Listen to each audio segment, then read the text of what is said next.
Kyiv, Ukraine. President Volodymyr Zelensky said recently that Ukraine's military had shot down its 200th Russian aircraft, a figure few would have believed before the war began. Russia has not lost so many aircraft in any war in decades, Zelensky said in his nightly video message last Friday. That number can't be independently verified. Still, it points to one of the most striking facets of the war. Instead of dominating the skies as expected, Russian pilots are so vulnerable they're reluctant to enter Ukraine's airspace. Here are some of the reasons Russia has so underperformed in the air, while Ukraine has overachieved. Going into the war, the consensus was that Russia would carry out major air operations and potentially deliver a knockout blow to Ukraine.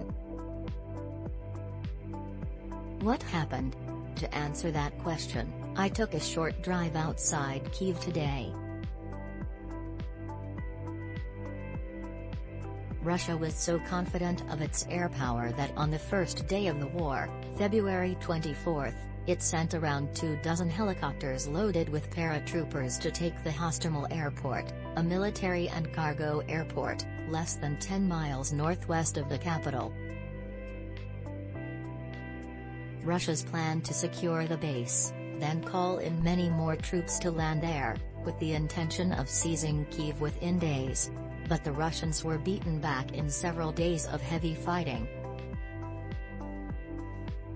The airport is a graveyard of burned-out buildings and charred vehicles stacked on top of each other.